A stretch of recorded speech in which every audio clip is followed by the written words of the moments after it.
Welcome back to Within Reason. I'm Bill Rankin. This show is usually hosted by Bob Kerrigan and Bill Rankin. Bob is away, and I have a guest I'm happy to present. This is Sam Hall, City Councilman at large.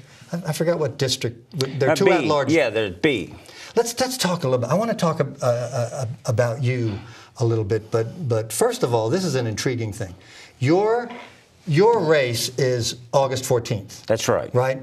And in the city of Pensacola, you run nonpartisan. That's right. Tell us about that. How does the city get away with that? And why don't we have nonpartisan everything? Well, I think in local politics or local offices, we'd be better off to have everything nonpartisan. You know, it's funny if you look at how we vote along lines on the city council, many of the Democrats on there that you might expect to be a little more liberal are some of the more hawks, and some of the Republicans on there are the more liberals. Does nonpartisan mean you can't put Republican or Democrat or Libertarian on your campaign letter? That's right. Absolutely. You're not allowed to. Not allowed to. And when I go door to door, a lot of times people ask me, you know, and I'll tell them it's a nonpartisan race, and you should look at it that way. But I really want to know what you are, and I'll tell them. Okay. And I won't ask you that question because I think that kind of violates things. All right, let's introduce you a little bit. How long have you been on the city council? I'm completing my 6th year, my 3rd term, and this was supposed to be my very last term, and it very nearly was until 1 week before. We're going to talk about that. Let's introduce you a little bit. Where'd you grow up? Trigg County, Kentucky, one of the most rural places in the entire state. And how'd you get to Pensacola, Florida? Through the United States Navy and the University of West Florida when I came down here for grad school. Okay. So you've got a degree in what? I've got a bachelor's degree in political science. I've got 27 hours here at UWF, and then I have 6 hours of credit at the Joint Military Intelligence College, now known as the National Defense Intelligence College. And you're retired military? That's right. What branch? United States Coast Guard. How many years were you in the Coast Guard? Well, if you put all my service together, it came out to be 26 years. Okay. And but the large part of that was the Coast Guard. And do you have another job other than being a retiree and a city councilman? Do you have another job? You run a construction company or anything? I have no other job. That's right, and no other time for it either. Yeah. It's a little simpler now to be councilman than it was during my first term. Before the charter change. Before the charter change, and that did make a big difference. Ashton's really stepped up to the plate. And, we're talking about Ashton Hayward. The mayor, our strong mayor. Our strong mayor. My first 2 years on council, there were a few of the members on there that really ignored constituent service. And so I ended up getting a whole lot of emails, even though I just represented District 2 at the time, from all over the city. And I had built a reputation that if you need something done, just give Sam a call. And so the next election cycle, many of those people left council and were replaced by younger, energetic people, and they took a lot of that off of my plate, and I was real proud of them for doing that. But what Mayor Hayward's done is instituted a 311 system, and you can either log on to cityofpensacola.com/311 or just dial 311, and it'll take you through a menu so that you can get whatever it is your concern is. I mean, if you're complaining that the park's not clean or something? Park's not clean, got a pothole out in the road, and it'll get taken care of. So those types of calls have really gone down. My first term, it was a 60-plus hour a week job. Well, you know, the learning curve was tough. Right. You know, and you know, I wanted to learn everything I needed to know to be an effective council person. Why did you want to do this? If you're working, and we can talk more about this a little later and refine it. City councilmen, and anybody can look this up, it's no secret. I mean, sometimes it's rude to ask what people are paid, but for public officials, everybody knows. City council gets $13,000 plus, and and the head of the city council gets $21,000. $21,000, okay. That's right. So if you're working 60 hours a week for 13 grand, that's not big money. No. And today, are you still working those hours? No, right now it'll vary from time to time. It really is more 25 to 35 hours a week. That's still, if you work that out on a per-hour basis, you could probably do better at Walmart. That's good. Yeah. And what got you into it? I mean, you were a professional military man. When you retired, you were in the Coast Guard, and you came down here and retired, right? I love telling this story. Is back when I first came down here, and I'd been planning this for 2 or 3 years before I retired, I wanted to have a sandwich cart downtown Pensacola. And Really? I did. You know, I was going to have a grill on there and a griddle and a steam table. And, you know, I'd lived in several of the nation's biggest, most progressive cities, San Francisco, Seattle, Boston, D.C., and they all had such carts there and latte stands. And it was absent in the downtown area. And so I wanted to do that. I got an LLC. I went to a required food. And what year is this in? This was 05. Okay, and had you just retired? In 04, and then I started all this in 05. And the research, the state law, I had to have a food manager's license. And so I went to the classes for that, took that test, got certified for it. I researched carts that were going to pass state inspection. Had to have 3 sinks, 2 for everything else and 1 that was dedicated to just hand washing. And had to have hot and cold running water on the cart. On your cart? On my cart. And the city said you can't do it. And I said, well, why not? And they showed me some really vague language. Now the city can pass ordinances. They can. And we're about ready to do that, to do what it was I had wanted to do. To allow carts that. downtown. There was nothing in city ordinances that prohibited it. I looked at the language. It just didn't jive to me, but it was an excuse. And I had a city employee tell me that, quite frankly, we don't think the downtown merchants would appreciate it. And so that's what got... well, that's the way capitalism works. Nobody appreciates competition. They'd rather have it all to themselves. Well, you know what's interesting, though, is those mobile carts, those diners that we're going to go in down off of Main Street in Palafox on that southwest corner down there. Interestingly, many of the restaurant and bar owners along Palafox came and fought for these guys. They actually want them. Yeah, because the more density there is like that, then it makes it more attractive for themselves. But you never got to open your... I hope you didn't spend all the money on a cart with 3 sinks. No, I didn't get that far in there. So you decided to get involved and change things. That's right. Yeah. Little less restriction. That leads me to something. Why do we have? Bob and I have talked about this a lot. Why do we have? We have. The city of Pensacola is not very big, either geographically or in terms of residents. 55,000 people. Yeah, 51 now. We've lost some people. Yeah, quite a few. So we're certainly not a big city. We're not even that big city. You know, when people say Pensacola, I think people who live way out in the county say Pensacola, that's their address, but they're not in the city of Pensacola. And we've got a whole lot of city council people, and we've got 800 employees in the city of Pensacola. Yet we have a downtown improvement board which snatches extra taxes from the people in that area. Why do we need that? Well, do we need that? Well, the city of Pensacola authorized the Downtown Improvement Board, but it was the downtown people that voted to have it. Okay. So if they're just having their way. Yes. You think they'd still want it? Well, I'm sure there's some mechanism, and I apologize for not knowing what that is, that if they wanted to stop, they could. There had been a move about 4 years ago to expand the DIB. Really? And there was a big pushback because they're getting a couple of mills. Yes, an extra 2 mills. Extra 2 mills on top of the city taxes with what, 4.5 or so? That's right. So, and that's a lot of money. I mean, the Downtown Improvement Board's budget is, I know it's at least a couple $100,000. We have to go through a formality of approving that each year during the budget process. But they're kind of independent of you guys. They are. Yeah. And they have an executive director who makes how much, do you know? I think it's Pretty healthy. I'd say 150, but that would just be a guess on my part. And you know, we have looked for that. So we've got somebody, an extra layer of government. Now, this isn't, this is just one of our pet rants.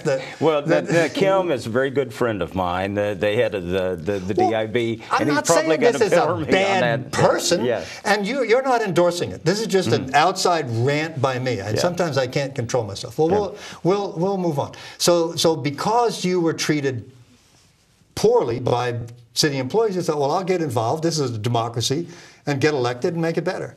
That's right. That's pretty cool. Yeah. Yeah. And do you get tired of it? I mean, my view of it, and I've never been a public official, but I've known a lot of public officials. I'm friends with some public officials, and people are always tugging on their sleeves and yelling in their ear, you didn't do this for me, and a dog pooped on my sidewalk, and all these problems are your problems. Did you get tired of it? Sometimes it beats you down just a little bit, but I don't put it towards a particular individual. You know, it's just a... No, but it's just a demand on your time, and you've only got so much energy and so many brain cells, and which leads me to something that must have been not the most fun thing in your life. Was this early this year, January, February, when Father Monk, I think was his name, and this was back when the Occupy movement was getting going, which is another interesting subject to me, which is, I mean, they're useless in my view. Although President Obama is down with Occupy. Oh, I'll tell you a story. This came out in the Pensacola News Journal. Some guy was bragging that he went down to the Occupy movement with a sign that said, "End amortization now," and nobody reacted. Which means to me that the people who are taking stands on economic issues don't even have a fundamental understanding of what economics are. But President Obama and Nancy Pelosi are all for him, which has nothing to do with you, and I apologize for that. But the Occupy movement was down there, and Father Monk, there's a procedure where you can get to speak to city councilmen, and you sit there and listen to stuff that I'm sure a lot of it you disagree with, some of it you find incoherent. It's got to be true. Maybe you're too polite to say that. And you got, I don't know if it was national news about what was claimed to be a violation of First Amendment rights. What happened? Well, as you and I spoke about in the pre-interview, there's a difference between freedom of speech and right to speak. Oh, absolutely. Freedom of speech. The First Amendment does not say that you and I can go to President Obama's cabinet and make them listen to us, or even say that the city council has to listen to what anybody wants to say. That it can be a right, but it can be a right awarded by the city council. I mean, that is. The claim that you were squelching somebody's First Amendment rights is nonsense. Nobody said he couldn't say whatever he wanted, carry signs around, publish in the paper, blog. But you cut him off in the city council meeting and about had him arrested, didn't you? No, that was never I'm overstating that. You were definitely overstating it, and he left the city council chambers on his own will. Okay. And the police just went back and took their seat. Father Monk returned. Well, which the guy suggested you did have the police kind of come up and make sure he understood it was time for him to leave. And I got to tell you, when I saw the visual of it, when it came up on YouTube, I was horrified myself about it. You know, and you really have to be mindful of that these days, that when the camera's there, But for what it's worth, I thought, I mean, maybe you made a political mistake, or maybe this gentleman was allowed so many minutes of time, and maybe you shouldn't have been so strict about the topic. Maybe that was a mistake, but the idea that you were trampling on his First Amendment rights is stupid. Yeah, and Nathan Monk was allowed to return later in the meeting and speak for another full 4 minutes. Okay, so much for that. Yes. How much time do you spend listening to people come up and speak for 4 minutes? The first 30 minutes of every meeting, people are allowed to get up and talk about any topic they want. It's got to be civil discourse. Right. You know. Can't be calling names. Right. Can't be calling names. But we have one frequent visitor to City Council who really likes to go on about Obama and Bernanke and world debt. Which has nothing to do with the Pensacola City Council. But he gets his 4 minutes then. Then he goes home and eats and watches us on television. And then when we get ready to wrap up the meeting, we've got another open forum at the end of the meeting, and he comes back for that. Okay. So That's okay. And now you are running again. The election's August 14th, and you've got some opposition. Why should people vote for you? Well, I think that I'm really the steady voice on there. We've got 2 or 3 people, and they're coming from different sides of the city council that are very, very creative, and more creative than I could ever hope to be. Brian Spencer's a very creative individual. Brian is extremely creative. Megan Pratt is fairly certainly very creative. smart and educated. No question about that. Megan Pratt is a city councilwoman who's got a degree from Harvard and a PhD, I think, from Harvard. And very impressive. She graduated from Harvard at 19 and has graduate degree, or MIT at 19, and has 2 graduate degrees from Harvard. May have had those just backwards there. But anyway, yeah, very, very bright. Very impressive. And she's employed at IHMC. So that's kind of our local think tank. I look at it. Yeah. And then, but you don't have to be a PhD from anywhere to be on the city council. No. What have you got to offer?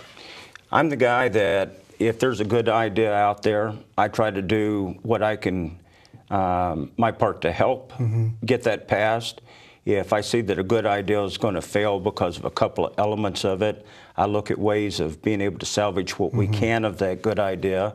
And if there's a really bad idea that's coming up that I really don't want to see passed, but it seems inevitable, I try to frame it in a way that it's more tolerable. Okay. So, Sam, we got some time. We've talked about your candidacy, your experience, and why we ought to vote for you on August 14th. Let's talk about some city issues. Before we go to there, if I could, please. Yeah, sure. Why am I running this time? I was 1 week away. That's a question I told you I'd ask you, and I didn't. Let's talk about that. The 1 week before the filing deadline, I had 4 young people from Pensacola. So you were going to sit this one out? Going to sit this one out, yes. Give somebody else a chance. These 4 young people from Pensacola invited me to meet with them ostensibly to help identify a replacement for myself. They were nervous. They weren't satisfied with the 2 candidates that were already in the race. And so they wanted to know, what is it you like about each of these people? And I'd share those qualities. At the end of it, they said, well, Sam, you're the only one that has all those qualities, and we really need you. And, I balked. And they were very, very serious. They really want to help build Ashton Hayward, the mayor's legacy, and protect that. And they saw that. I don't care so much about Ashton's legacy, but Pensacola's got some issues, and I think Ashton's doing a good job, and I do want to see him succeed. And you're a supporter of the mayor, as are we, Bob and I. So you got back in the race. I got back in the race, but I gave them 2 benchmarks they had to pass in that week, and they did, and they exceeded that. And so I went down and registered, and I'm really excited now about it. What do you see as the biggest problem facing the city of Pensacola? Pension reform, and the mayor is making headway on that. With one of the larger unions, they've already agreed that all new hires would be going into FRS, which they already were. Now, FRS is the state retirement system, state retirement. And that's where all general employees were going now for the last several years. But it was a bargaining issue of whether that would continue or not. The police and fire are still not there, but I've talked with both of them. They do understand that there's got to be some give and take on that. Right now... Oh, my gosh, our unfunded liabilities are... extraordinary. Extraordinary. And what we're having to pay, our portion of that unfunded liability this year exceeds the ad valorem taxes that we collect. And that's been true for a couple of years, isn't it? Yeah, pretty much since I've been on council, but just not to the degree that it is this year. It's about $18 million this year, which is about a third. Wow. Now this, I'd like to make sure our viewers who are maybe not as plugged into politics as a city councilman understand. One of the ways Pensacola raises money is ad valorem taxation, and we get taxed pretty good. I mean, we get an extra 4.5 mils on top of whatever's the county 13 mils or something like that, 14 mils, whatever it is, and that can be a substantial amount of money. an amount equal to all the ad valorem taxes collected for the city portion. That's right. Goes to pay, not to pay current employees, not to pay their health benefits, to pay for their pensions, just for the pension piece. Now, the salaries, the health benefits, the police cars, everything else, that's extra. And that's how big a problem it is. And it could get worse. Yes. So it's hard to overstate the looming problem. I've seen the with projections that in 10 to 15 years, it will consume 100% of the general fund. Yeah, well, I mean, it just can't happen. And people looking to relocate, both citizens looking to retire and businesses, look to unfunded liabilities, because that's going to determine, you know, if we've got to spend all our money on pensions, what's left for parks? What's left for amenities? What's left for the things that people enjoy? Clean streets, all of that. So you certainly don't get any disagreement here about what about, and we've talked about this a little bit, does the city have some exposure if the Maritime Park doesn't make enough money? It certainly does. And I'm confident, though, that everything is going to work well there. You think that's going to work out? I do. And I know you had said something in the pre-interview about how much money the city would be getting out of it. The objective is not for the city to fill its coffers with what comes out of that place. We would be getting... But generally, parks don't make money. But I mean, you know, a few million bucks is a lot to this city. Well, what I'd like to do, though, is see buildings like what Mr. Stoder is trying to get built down there up off the ground, so that we can start collecting the ad valorem taxes on that, which would go to the CRA. And the yeah, it's kind of complicated. Yeah. What's a CRA? Community Redevelopment Agency. It was an organization that was created back in the early 80s by state statute, and it allows all the increase in the ad valorem taxes at a benchmark date to go into a fund, and we get to keep the county and the city's portion of that. That's just for a certain geographical area? Between A and 17th, south of Cervantes to the water. Okay.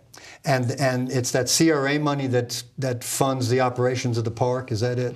Well, the CMPA is supposed to be doing that, but but right now they're not bringing in much money. That's right. Yeah, okay. And that does get very, very complicated. Yes. Yeah. Well, as do city pensions, because there are so many different employees and different unions and different sources of pension money. It's fiendishly complicated, but it's very important. And many people don't realize this. We've got 5 different unions we have to negotiate with. Yeah. You got the general, fire, and 3 different police unions. That's right. Yeah. The sergeants have their own, the lieutenants have their own, and then the rest of the police officers, the rank and file. What else is going now? Sherry Myers, one of your colleagues on the city council, is suing the mayor. What's that about?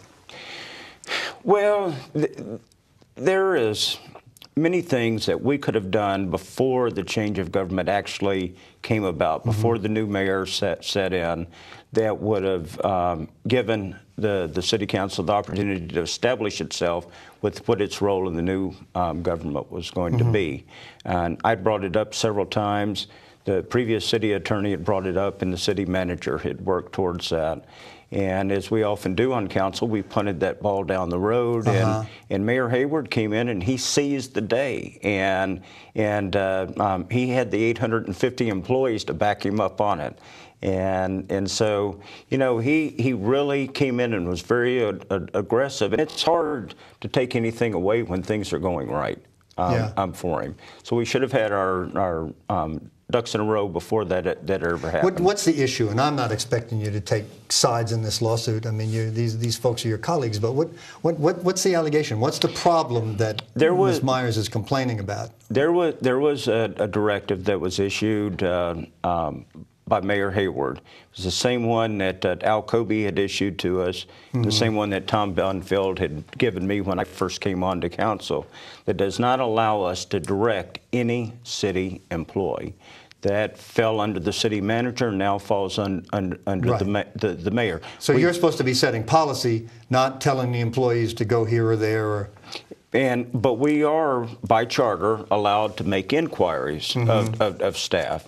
And I think that's where kind of the issue is. But making inquiries of staff does not mean making staff stop doing what they're doing right now, just to handle your inquiry. And okay. So the problem is the line between inquiries and directives. Yes, that's right. Okay. So if you have a question of a city employee, I suppose you'd want to go to the supervisors or managers rather than... Well, I've been there long enough that I know most of the people that I need to call on those issues. I pick up the phone, I call them, I don't tell them to do anything, I don't give them a deadline of when I need that answer back. And but when I've made that call, I do follow it up with an email to their supervisor and to the mayor and the city administrator. Now, Sam, what kind of things are you inquiring about? I mean, does somebody call and say, there's a pothole in front of my driveway and want you to take action about that? Is that the kind of stuff? Sure, and it gets to that level. I mean, it does get to that level. I'll call up Al Garza and says, I know we got the 311 system, but somebody called me. I tell them where the pothole is. And I followed up with an email to the mayor and the administrator so that they don't have to worry. You're representing the whole city. The whole city.